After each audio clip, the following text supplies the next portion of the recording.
Okay, so what spicy audio are we starting with today? How about Attorney General Pam Bondi from a few months ago? DOJ may be releasing the list of Jeffrey Epstein's clients.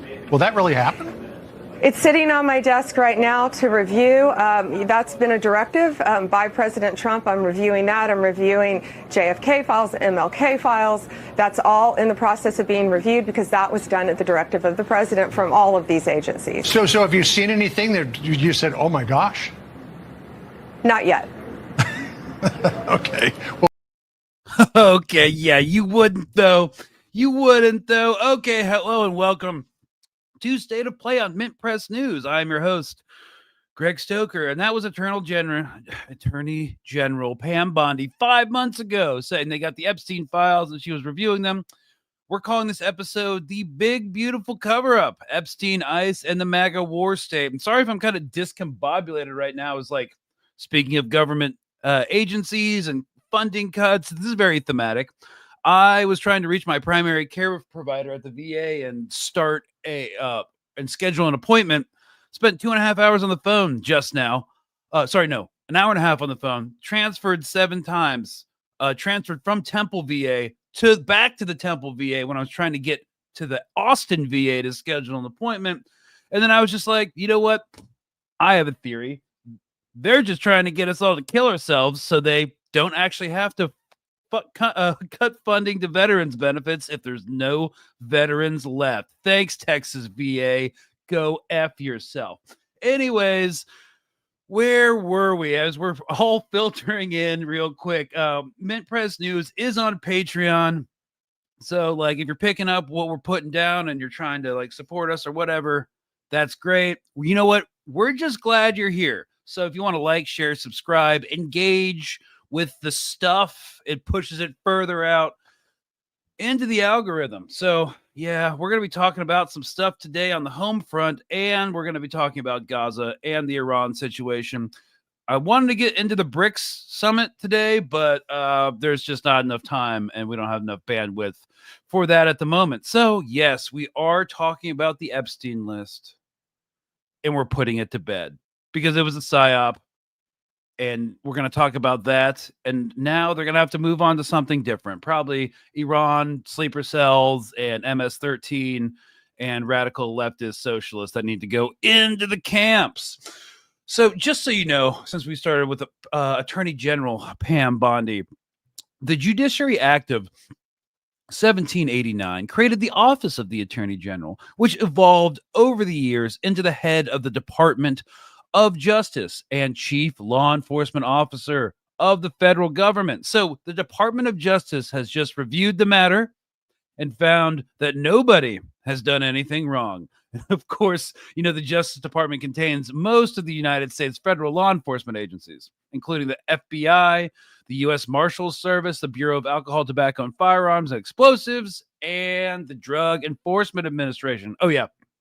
And something that's way, way outspent and way bigger than this government organization, the Federal Bureau of Prisons, is the private incorporation of the prison system as well. So, yeah, even if cash... Oh, and now that everyone's still filtering in and we're just talking about the Federal Bureau of Prisons, in 2003 or 2005, excuse me, only about 25% of ICE detainees were in private prisons. In 2016 or 2014, under the Obama administration, it went up.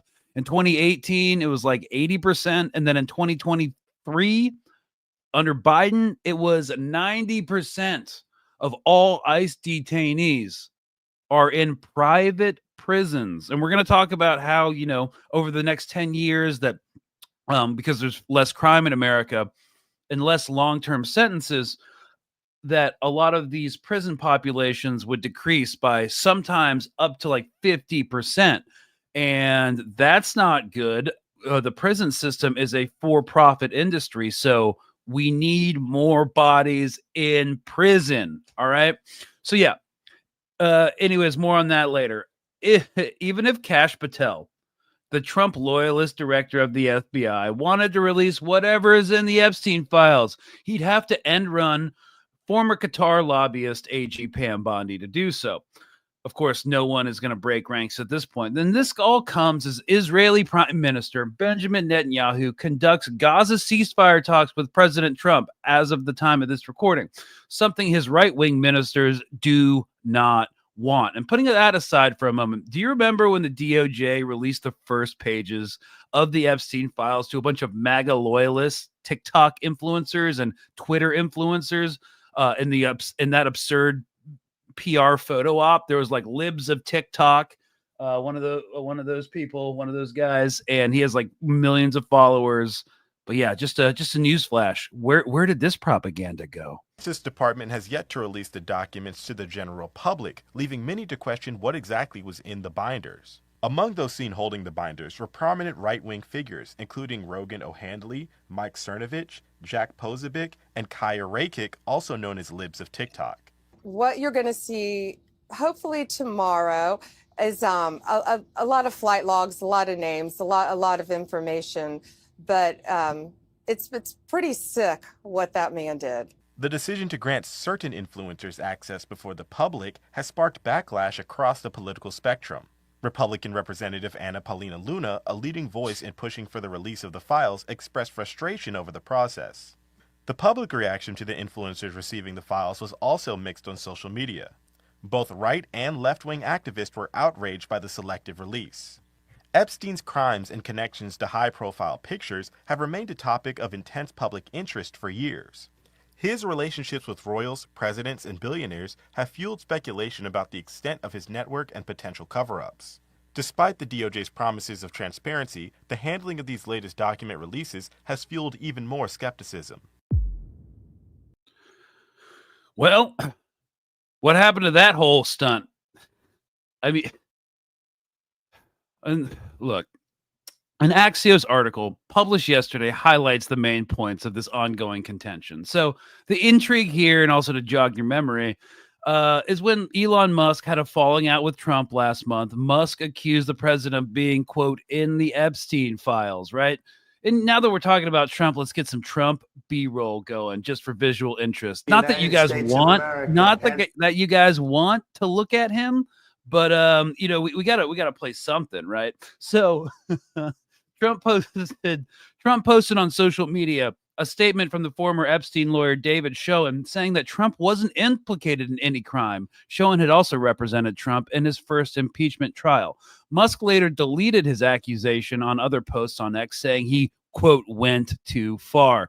Maybe it has something to do with his tanking stock prices. But anyways, still, the questions about whether Trump name is in the government's Epstein files has persisted because they had been acquaintances who attended the same parties in the 1990s, and there's footage with them, there's pictures. In 2017, in an interview with Michael Wolff, Epstein even claimed that at one point he was Trump's closest friend. Trump, however, said in 2019 that he was not a fan of Epstein and hadn't spoken to him for 15 years. Of course, we're still waiting on the fact checks on that to come through. He also said he had barred Epstein from his golf resorts in the early 2000s.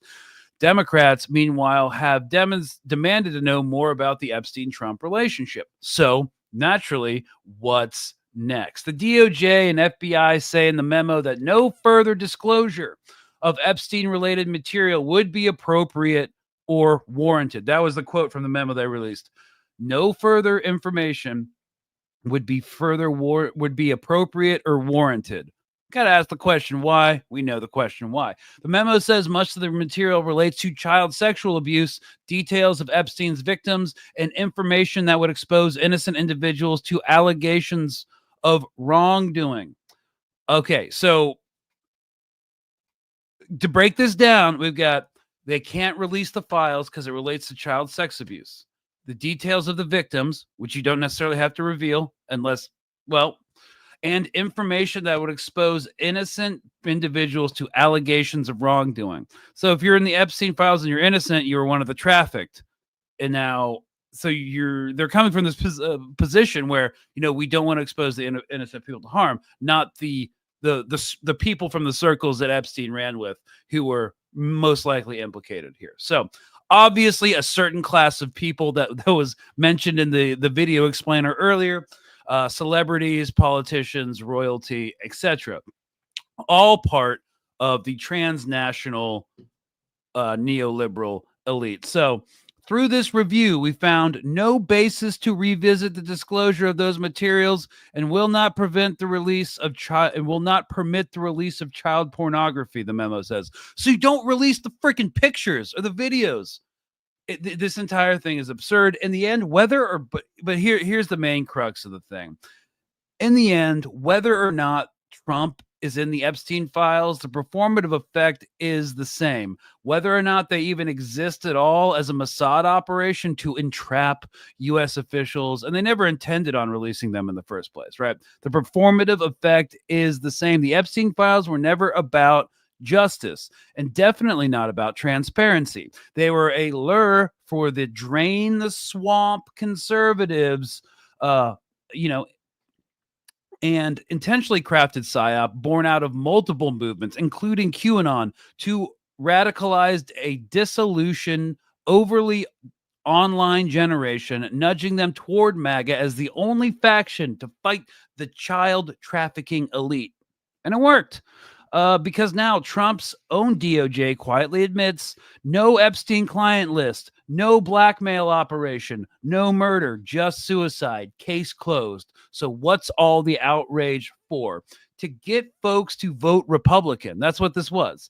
And to feel like they were fighting the system composed of ancient CIA crypt keepers and FBI officers, career bureaucrats, and pedophilic establishment Democrats, i.e. the deep state, while doing it. And it was an information operation that mobilized and weaponized disgust, redirected rage, and marketed rebellion with an electoral purpose. They thought that they were exposing the deep state. Instead, they helped perpetuate it, right? Really, the deep state is just end-stage capitalism, which is collapsing. But, we'll put theory aside for a bit and just talk about the performative effects. So, what were they? What you are seeing throughout our governmental establishment can be analyzed as a corporate pillaging, getting in while the getting's good and keeping it going as long as possible. Now that the Epstein narrative has served its purpose, they'll find something else, likely what? We're already seeing it, right? Like Iranian sleeper cell terrorists to conflate with criminal migrants to justify turning ICE into the third largest military in the world, all while using taxpayer dollars to make private prison contractors and defense contractors like Palantir and its shadowy co-founder Peter Thiel monstrously rich, or more monstrously rich, and increasingly powerful. And to continue this analogy, this is all about maximizing shareholder returns each financial quarter, come hell or high water, but as an entire government and a society, with only plans for the near future and the next financial quarter. For instance, with the big, beautiful bill, the tax cuts for the ultra rich will take effect before budget cuts to Medicaid start impacting Americans.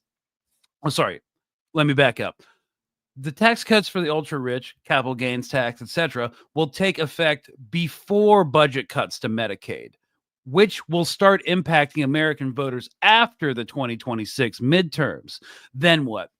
After they start seeing the Medicaid cuts, then what? What other psyop can be put in place to redirect the rage of voting Americans into an object other than the oligarchs and corporate interests? Well, there might not be one as effective in the future, because just look at the whole Epstein list. It was tied into the core of one of the biggest social and cultural issues of the MAGA movement, which was to protect children. That's what this is all about.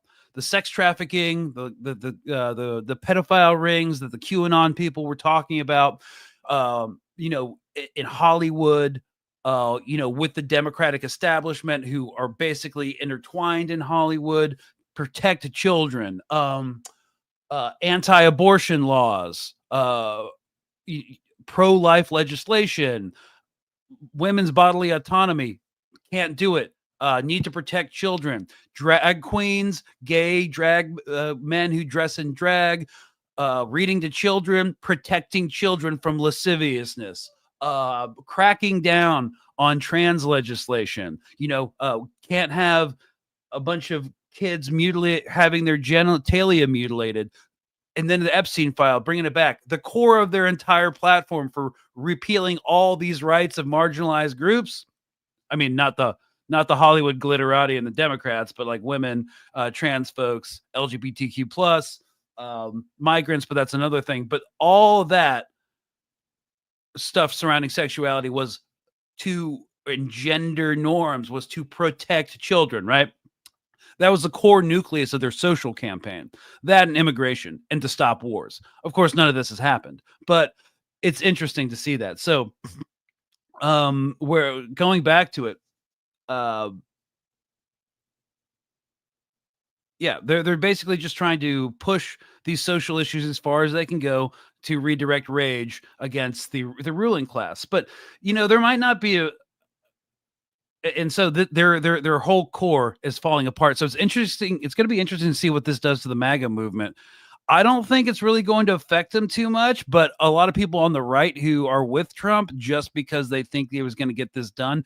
An important point to make is after this, like, who's going to still believe the Trump administration? And again, after the Epstein files thing has played out, now it's done. There might not be one as effective in the future, and thus the techno-feudal Palantir national database with its associated predictive policing algorithms, the Oracle Health Immunization Management Cloud Service, and the absurd new ICE budget in case they can't find another cause to derail people and divide people. Now, do I think this oligarchic pillaging and disintegration of our government will turn out that how they expect it to? I doubt it. We're in uncharted territory. If you widen the lens to the geopolitical, it's all part of the destabilize, play for time, exploit chaos mindset inherent to capitalist interventionist diplomacy, which isn't working out the way our ruling elite necessarily want it to. So take Iran, for instance, and the diplomatic games going on over there. And please, they want to restart the nuclear talks as we continue to try and assassinate the president and the supreme leader in order to implement regime change or collapse operations. Play for time with the next round of Gaza's ceasefire talks in order to give political cover to Israel and the joint project to turn the enclave into the Trump Riviera. And if we keep stringing this out, maybe an opportunity to deal with probably less than 2 million Palestinians will present itself. And the bottom line is they aren't in as much control as they like to appear. And this past weekend with the Texas floods and the PR front ain't looking too great. Here's Kash Patel before he went into the administration. He's the current director of the FBI. Why is the FBI protecting the greatest pederast? Simple, because of who's on that list. We have flight logs, we have information, names that will come out. Is it going to be shocking? I don't see how it's not shocking. There were so many individuals that were hidden, kept secret, and not been held accountable. Let's talk about the reverse. I believe in accountability. And I really believe that now with Kash and Pam, there will be accountability. It wasn't Kash Patel all about the FBI, so corrupt. Well, now you are leading the FBI. Yeah, so what now? Why do you... All right, so this, so why now? I like John Kiriakou, who's a CIA whistleblower and friend of the show. He's been on before, giving his 2 cents. This is from a clip from Unified TV.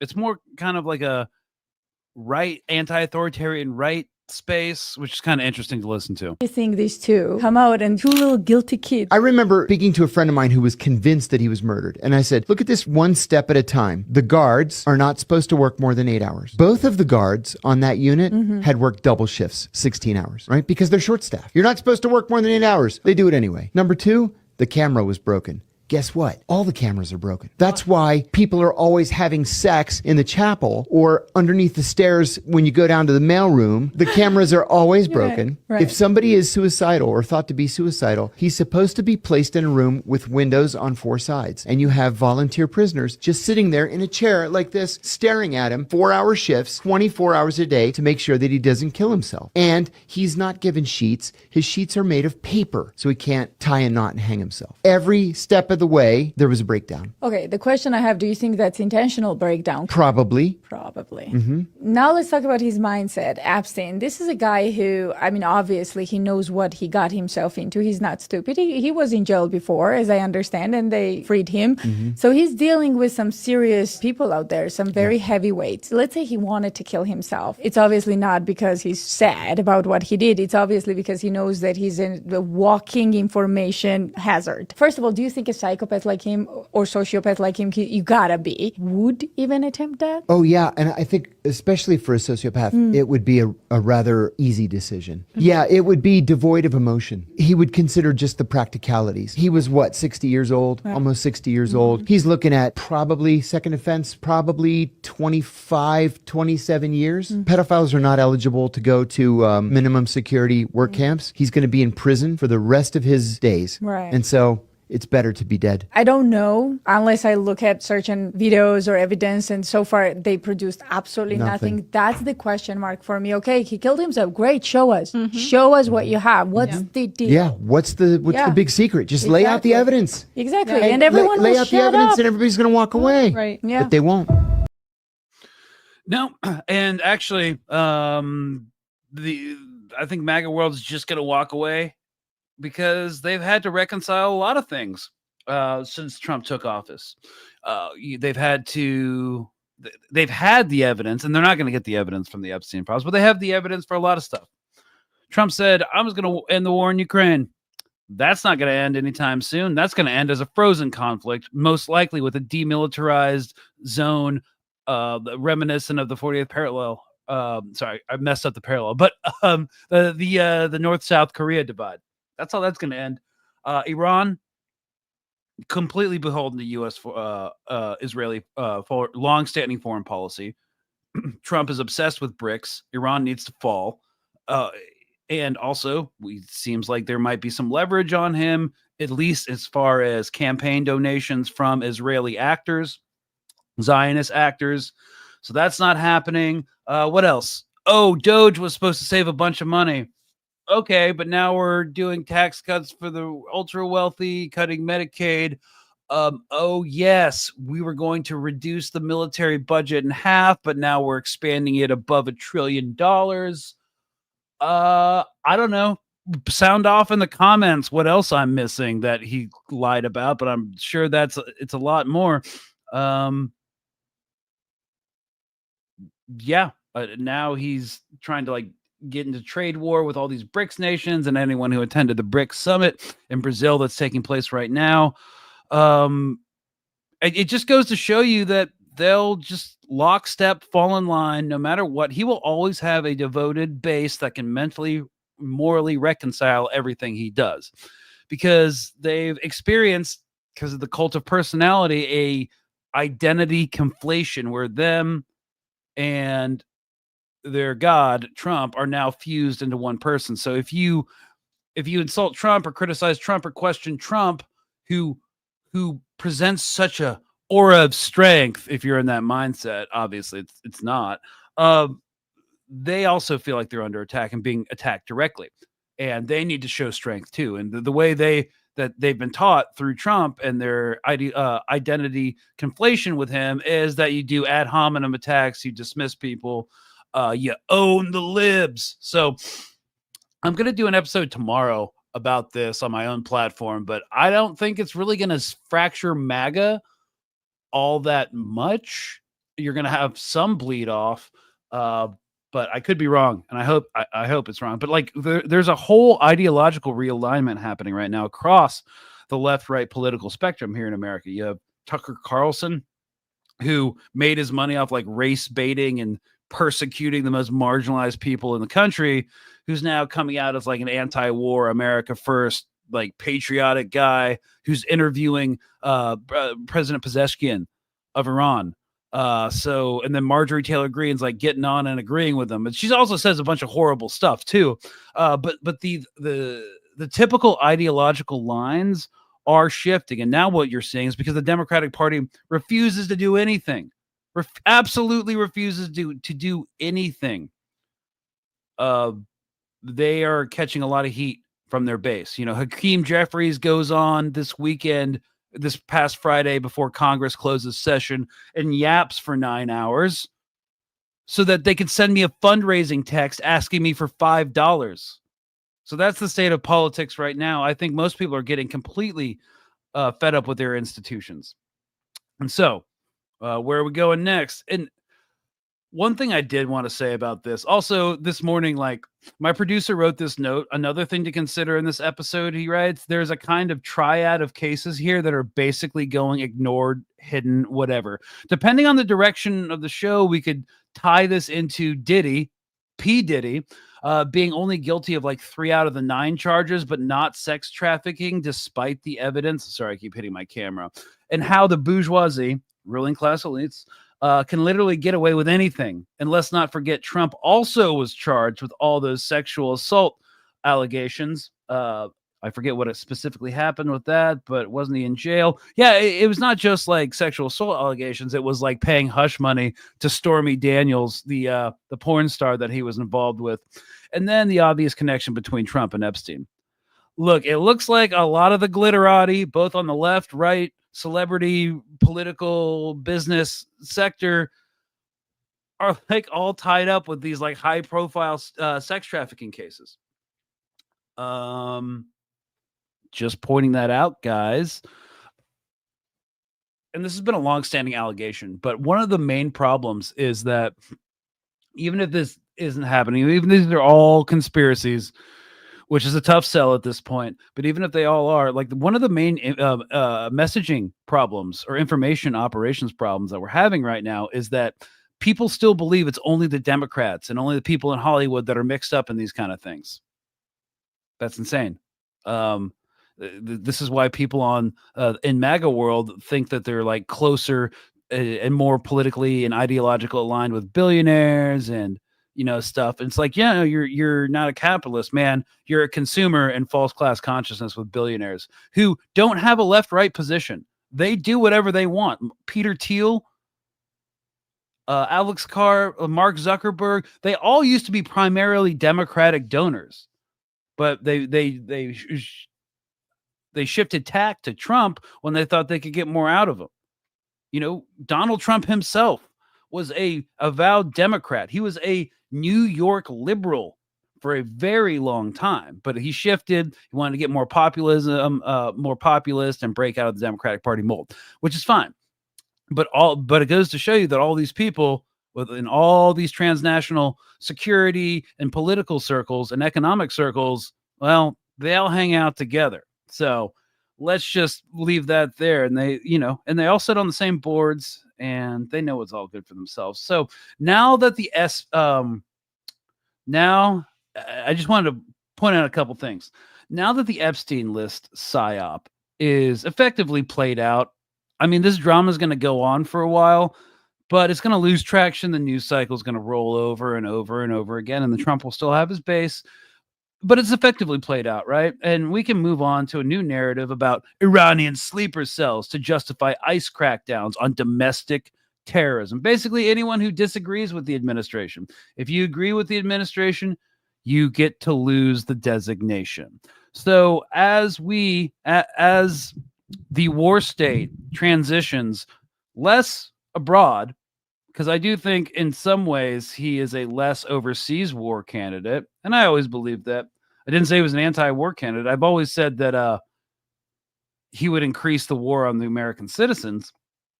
But yes, here we go. This is fun. You guys a lot of you will enjoy this. Pulling this up. Oh, sorry, wrong one. Technological issues, guys. Stand by. And sorry if you're listening to the audio. You have no idea what's going on, but I'm furiously working to pull up the memo from the State Department from today. And now I'm adding it to stage. Come on, Greg. Figure it out. Here we go.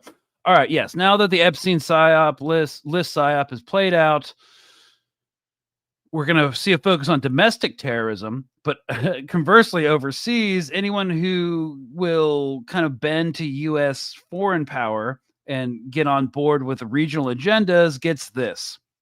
Department of State, public notice 126762. revocation of the foreign terrorist organization designation of the Al-Nusra Front, also known as Hayat Tahrir al-Sham, in consultation with the Attorney General, Pam Bondi, who won't release the Epstein list, and the Secretary of the Treasury, I hereby revoke the designation of Al-Nusra Front, also known as Hayat Tahrir al-Shams, and other aliases as a foreign terrorist organization pursuant to Section 1219, blah, blah, blah, of the Immigration and Nationality Act. Okay, so like, if you're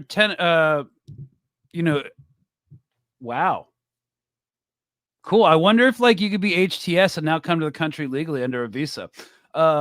Yeah, this determination shall be published in the Federal Register. The revocation goes into effect upon publication. So that's been going on for like a week, 2 weeks now. Just going to show you like a little bit of hypocrisy within the administration. And I don't know if you guys saw that. Someone just said, way to go, narco.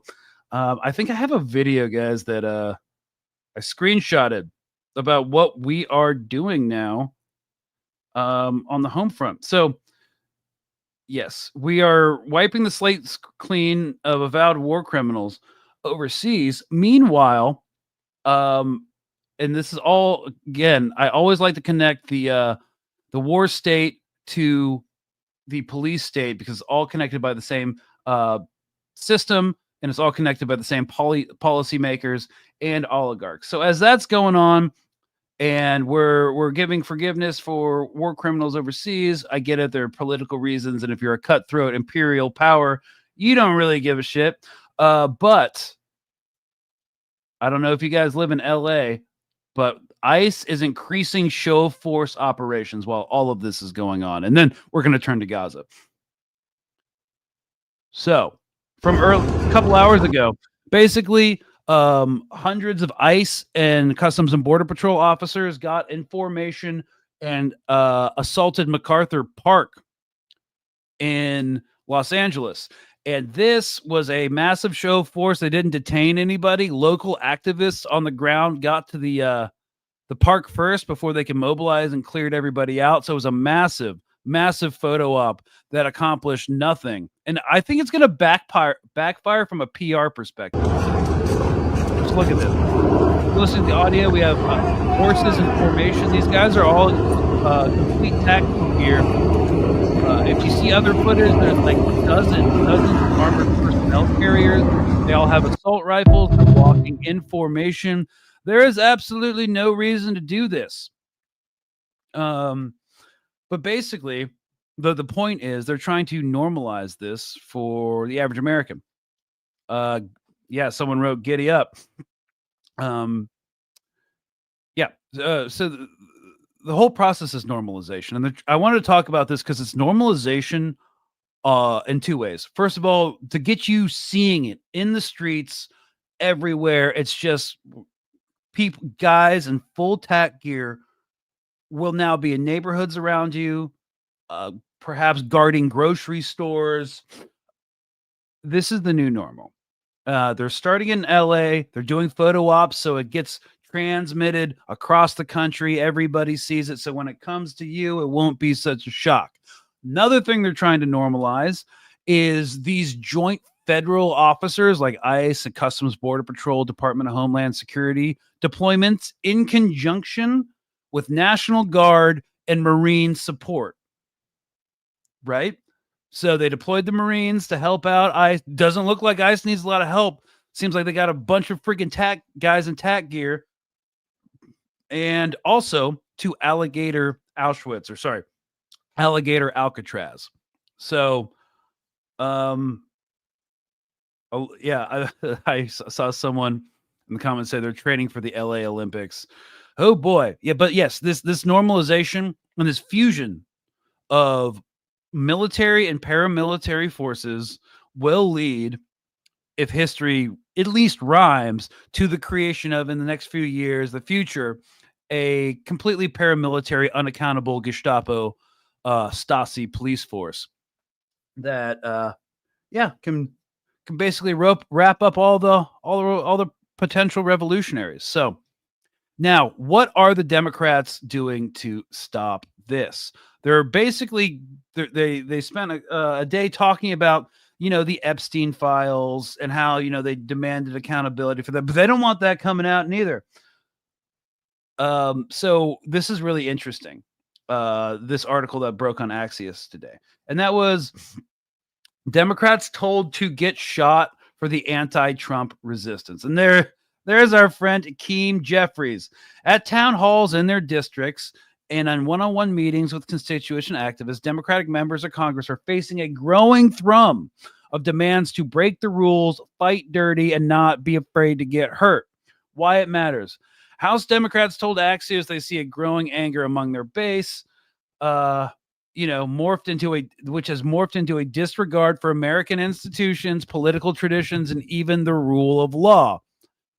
This is something that the right got correct or started spouting off like 10 years ago under the Obama administration, because you remember their big conspiracy theory? Their big conspiracy theory was what? You guys remember that Obama would put them all in FEMA camps? After Hurricane Katrina, like the people on the right would be put into FEMA concentration camps. So yeah, they wanted their people to fight dirty, disregard institutions like FEMA, which is our federal disaster relief organizations, and our political traditions, which were no longer serving them, which would actually be used to get weaponized against them and mass incarcerate people who didn't subscribe to the woke ideology. Well, now, because of how the Democrats have responded, people on the quote unquote left, of course, Democrats are not left, they're center right at best, are demanding the same thing. So, quote, this idea that we're going to save every norm and that we're not going to play the Republicans' game, I don't think that's resonating with the voters anymore, said one House Democrat. Oh, you don't say? But, for months, like Democratic lawmakers have fumed that their base demands to, quote, fight harder. And they misunderstand stupid Democratic voters, misunderstand the lack of legislative and investigative power afforded to the minority party in Congress. Right, dude. Right. We've got Representative Brad Schneider, a Democratic from Illinois, says, quote, we've got people who are desperately wanting us to do something. No matter what they say, they want more. Okay, cool. Do more. What we're hearing, the grassroots wants more. Some of them have suggested, this is a quote, that we really need to do is be willing to get shot when visiting ICE facilities or federal agencies. A third House Democrat told Axios, our base is telling us that what we're doing is not good enough. There needs to be blood to grab the attention of the press and the public, a lawmaker said. And a fourth Democrat said constituents have told them civility isn't working and prepare for violence to fight to protect our democracy. And man, these quotes go along like these Democratic senators and congressmen are not happy about this. Let me see if I can find. Oh yeah. So the COPE is really hard. And I wanted to bring this point in because like everything we're seeing now is going to happen because the Democrats will not fight. They won't do anything. And this is why I wanted to highlight this article real quick. Hang on, wait, put it back. Okay. The bottom line, many lawmakers have said these voters tend to be white, well-educated, and live in upscale suburban neighborhoods. No, they're not. I mean, maybe if they're Democratic Party voters, yeah, but like, no, other people who want the Democratic Party to fight are not white, they're generally educated or live in upscale suburban and urban neighborhoods. Quote, what I've seen is a demand that we get ourselves arrested intentionally or allow ourselves to be victims of violence. And a lot of times that's coming from economically very secure white people. I don't know. I feel like I've been in the streets. I've gotten arrested. I've seen my friends get beat with nightsticks. I've got pepper sprayed like 4 times this past year. I know a lot of people in LA have gotten the business, but that was all under the Biden administration, and they were fine with it then. However, why bring up the fact that these are white people who are very secure? They're your freaking voters. You elected to be officials, and not just get insider trading hints so you can establish generational wealth once you get elected. And their argument is like, not only would this, if they did this, be a gift to Donald Trump, not only would it make the jobs of the Republicans in Congress easier if we are mired in legal troubles. We are a group that is disproportionately people of color, LGBTQ people who do not fare very well in prison. Okay, cool. So your constituents who you're doing nothing for, who generally are these prosecuted minority groups, you just keep doing that and enjoying your position and proximity to power. And the bottom line, y'all, is that they think that these expectations of doing anything aren't just unreal, they're dangerous. And so this is what we say. This is why we say that liberal politicians do not exist to defeat Republicans or do anything in the face of fascism. They cope with fascism. They try to wiggle their way into a little corner of it where they can maintain their privilege and access to political power and money, while the rest of us get screwed. And what they really want to do is block any actual progressive movement from access to political power so that we could actually use the government apparatus to actually fight against fascism. So, okay, yeah, capitalism is the crisis. Sorry, I said crisis, not crisis. Speaking of crisis, there's a lot of them. Okay, so look, before we get into talking about, I do want to spend some time talking about Gaza, but let's just bring this up, okay? Another story breaking out of Texas about immigration and how this crackdown is going to come on us and how the Epstein file is not going to fracture the right, how this is going to be all the news story is this guy. Wait, is this the correct one? No, stand by. Ah, yes, this happened today in my home state. Officer shot and a man with a rifle killed after exchange of fire at Border Patrol facility in Texas. I'm surprised other Border Patrol and ICE agents and other cops haven't been shot yet. We all called it. We all knew it was going to happen. So basically, y'all, a young man, well, now that I'm 35, a 27-year-old is young. A young man with a rifle and tactical gear was killed this morning after exchanging fire with law enforcement officers at a Border Patrol facility in McAllen, Texas, injuring several. The DHS, the Department of Homeland Security, said the man opened fire at the entrance of the U.S. Border Patrol Sector Annex, and Border Patrol agents and local police helped neutralize the shooter. They're still trying to figure out who he is. He was loaded for bear, the chief said, adding that another rifle and other assaultive weapons were found in the suspect's car. The guy's name was, Ryan Luis. Ryan Luis. Okay, yeah. So during the shooting, one officer with the McAllen police was struck by a round. He got hit in the knee. He's going to be fine. Basically, the FBI is now leading an investigation. There's not enough known at this time. Scrolling down, Deputy Attorney General Todd Blanche mentioned the two incidents on Saturday, because there was also attacks on DHS facilities this past Saturday in Texas, said on X that the Department of Justice has zero tolerance for assaults on federal officers or property. Apropos of nothing, I am not going to endorse any of this, but the people who were hiding Anne Frank were hiding a dangerous criminal and enemy of the state, and therefore they were the enemy of the state. And the people who arrested Anne Frank and the people who are harboring Anne Frank were hero Gestapo patriots defending their country from an existential threat. Just saying. Not endorsing anything, but that's how it went down, and that's how the thinking was at the time. Yeah, and so that's fun. They're going to use this as a further excuse to crack down, and we can see more violence. And you know that life that your boomer parents told you you're going to get if you just worked hard and go to college and, kept your credit score, which was probably the biggest grift of all time. Credit scores didn't exist until 1989. Anyways, that's not on topic. But keep your credit score great. You're gonna be fine. Kids will be fine. Yeah, it's not fucking happening, y'all. So strap in. It's only gonna get worse. So, oh, someone's like, wow, blame the previous generation. How original. Listen, Mima.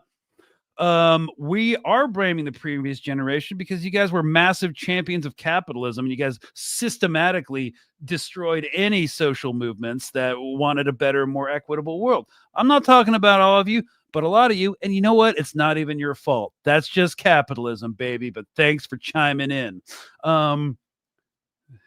Yeah.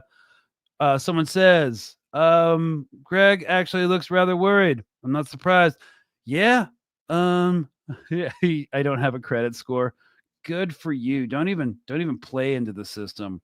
Someone says, I need worse before it gets worse merch. I know that's some great way to cope with it. But yeah, so expect more militarization. Now we're privatizing the prison system. We're going to be privatizing a lot of these ICE operations by deputizing people using bounty hunters and bail bondsmen to wrap up people with like headhunter contracts, like $3,000 a head once you bring in a brown looking person and he turns out to be an illegal person. Yeah. So this is kind of what we're looking at right now. And this is connected, of course, and this is why we all have to, as adults, not just talk about the ICE, not just talk about the carceral system, not just talk about the Epstein files, but like also what's happening with Iran, with Gaza, with BRICS, because we can't afford to be like isolated in one issue anymore. And we just kind of wanted to have a free-form discussion today about how all of these things are connected. Now, seeing that we're building concentration camps in the Americas to house dirty criminal terrorists, let's go to Haaretz today, because there was a pretty good article. Here we go. Concentrations here, concentrations in our little colony. What better demonstration of the imperial boomerang? Whatever we allow to happen overseas, we'll do it here. Whatever forms of violence and repression we use on a nuisance community overseas, some indigenous rebels, well, we'll use it on our own people here. So, breaking today, July 7th, Defense Minister says Israel plans to concentrate. I love his word choice. Plans to concentrate all Gaza's population in, quote, humanitarian zone built on Rafah's ruins. This is a freaking horrific headline. Israel Katz says the plan set for a proposed 60-day ceasefire would relocate over 500,000 Palestinians after security checks and bar them from leaving. This contradicts the IDF chief's Sunday claim that population transfer and concentration isn't a goal of the offensive. Okay. Yeah. The IDF also says that 75% of Gaza to be occupied in 2 months. 2 million civilians will be put in 3 different zones, assuming 1 north, south, and central. But I actually don't think the north, because Tony Blair was just connected to Project Gaza 2035 and Trump's Riviera. So they want everybody out of the north so they can develop it. Yeah. And then, of course, there's some backlash. Like, there's some think pieces like Israel is marching straight into the trap of seizing Gaza and it'll be an eternal forever war. Where has that happened before? So basically, this is nothing new. This has been something I've been talking about since 2023. This is not the first time they've talked about it. They've always wanted to ghettoize the Palestinian population within inside Gaza and kind of West Bankify it, so that they can be controlled, maintained, and completely surveilled, and there's no escape. There wouldn't be any transmission between enclaves while they recolonize and resettle Gaza and completely privatize it. And of course, one of the reasons the GHF was used in the first place is to, again, normalize having U.S. contractors on the ground, so for an eventual push to use U.S. contractors, U.S. and Israeli defense companies, which they would take our public tax dollars to do this, wash it out of the public sector into the private, and make a lot of money. And what would be interesting to see is if groups like Geo Group or Civic or like all these different corporations that are building the alligator Alcatrazes and all these ICE detention centers are, or their subsidiaries are involved in these quote unquote humanitarian operations in the Gaza Strip. They always are. You know, Palantir is providing technology algorithms to target quote unquote Hamas members in the most devastating way possible with their gospel AI and the lavender. And then they're also infamous for their predictive policing algorithms, which target, you know, minority and poor neighborhoods here in America.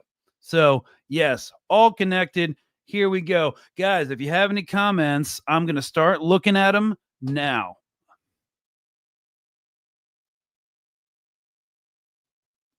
Okay. Someone says, F you and your sensationalism coverage. Keep your eyes on Gaza and West Bank, Free Palestine, and the rest of all imperialists. I don't know why that's so adversarial. I always talk about them. Moving on. Okay. Jadzia, someone told me they're trying to make a billionaires party. And I'm like, don't they have both the Dems and the reps already? Actually, Elon Musk is crashing out trying to make an America party that is supposed to compete with MAGA. I think Elon Musk already lost his battle with the U.S. government. He's the richest man in the world, but he's not. The reason he was the public face of the oligarchs is because he's a freaking joke. He's on freaking ketamine all the time and is not scary, like Peter Thiel or Alex Karp or Larry Ellison, who have always been in the shadows, who started their entire career using CIA venture capitalism money for Palantir, for Oracle. Like, they've been doing the same thing for decades with discipline because they have a vision they want to achieve. Elon Musk is just crashing out, losing billions of dollars, Tesla stocks tanking. He probably might get voted out by his shareholders. So, I don't think he's going to be part of the cool billionaires party anymore. But yes, both parties serve the interests of capital. And U.S. is a uniparty. They don't live under democracy. They live under capitalism. Yes. But then again, like, I don't want to get too historical. Has democracy ever existed? Like during the Athenian Empire and the Periclean Golden Age, like what, 400 BC? Emphasis on the word empire. Democracy only included white or like Greek landowning men. Women couldn't even leave the house. It was a slave-based society. I mean, the slaves were generally treated better than they were in the transatlantic slave trade, which was like the most brutal manifestation of slavery. But yeah, it was a democracy if you're like a freaking Greek who owns land. So that was cool. That was how our democracy was kind of built up after in a way. Also the Roman Republic. But of course, then you had to be a landowner too. But anyways, okay. These billionaires want nothing but civil war, and I'm sure the Americans will comply. Well, what I think they want more is, if you read the Dark Enlightenment literature of Curtis Yarvin, who kind of shaped their thoughts and who Peter Thiel really respects and admires, and of course Peter Thiel bankrolled the Trump campaign. He co-founded Palantir. He created J.D. Vance as a political operator. They kind of want like these kind of anarcho-capitalist, techno-feudal city-states that they all get to like rule over and then become transhumans and then like go into space and walk in hard vacuum. And it's literally insane. So, I mean, the civil war, they'll be fine. I think Gaza proved liberals will sacrifice the liberty of others for their own safety, whereas leftists will sacrifice their own safety for the liberty of others. Yes, if they're not too busy starting a book club or fighting amongst themselves and like calling anarchists liberals, and then the anarchists call the Marxist-Leninists red fascists, and then it all descends into infighting. So let's just kill each other after all this is over, guys. Right? Okay. Let's see what we got. Scott Ritter got on Gigi yesterday, endorsement of it, turned it off. I'm not sure what Scott Ritter endorsed. Of course, him and I have our differences. The word humanitarian would rather die than be involved in such an operation. Yeah, guys. So, I mean, that's kind of where we're at right now. The Gaza ceasefire talks and the Iranian nuclear deal and the attempt to gaslight the American people into this ICE just being about immigrants. It's all part of the same textbook and gameplay, which is to basically put a narrative together, repeat it so many times, and then lie about it, shift the goalposts just to make it to the next yard line, the next play, the next financial quarter. So Gaza ceasefire talks are basically political cover for the Trump administration, giving Israel time to construct these humanitarian safe zones from which they can forcefully emigrate people or just make them completely disappear.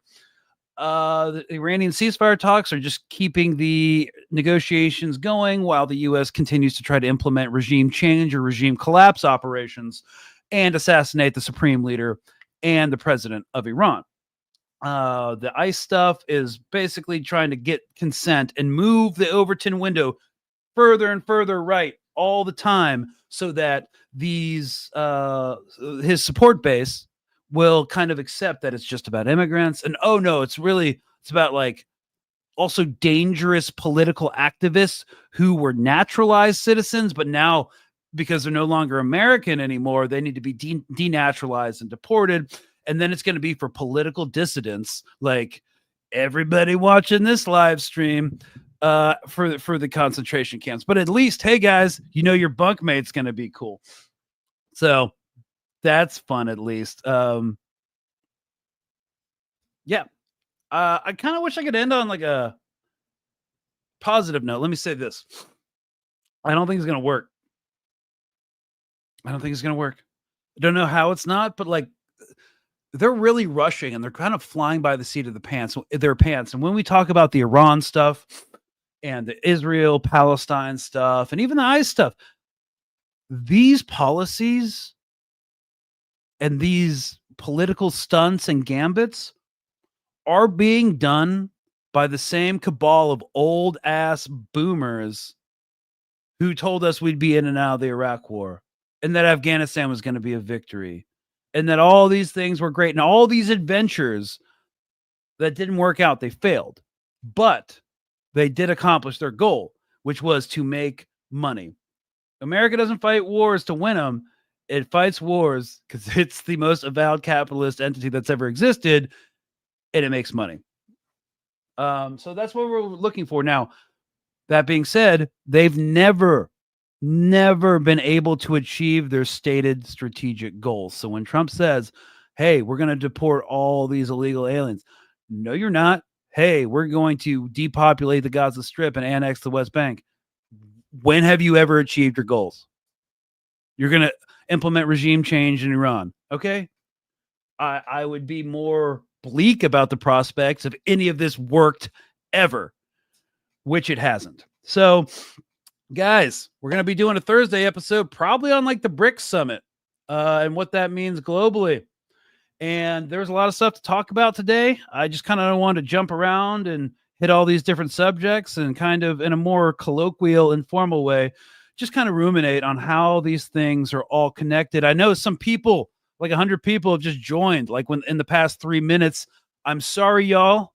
We're at the end of our time. I wish I could keep going, but I've got Spanish lessons later. in like 30 minutes and I haven't done any of my homework. So you should definitely rewind to the beginning, get caught up. Thanks so much for watching, y'all. We are on Patreon here at Mint Press News if you're picking up what we're putting down. And if you don't have any cash or don't want to get nickeled and dimed by a bunch of channels that you do like, share, subscribe, maybe drop a comment. This pushes it out in the algorithm, and we're just glad you're here. So this has been the Epstein files are done as a psyop. They're going to move on to something else, or just not really have psyops anymore. Just be like, you should shut up, or you're going to the camps. So we'll see. But, you know, we're not in this alone, and we're all in this together. And people will get more politically active, and the political landscape, even within the next year, will change in ways we can't even foresee. So don't lose faith. It's going to get worse before it gets better. Hopefully we live to see it. But as the good Captain John Brown once said, I cannot remember a night so dark as to hinder the coming of day. So see you Thursday. Cheers, y'all. Have a good night.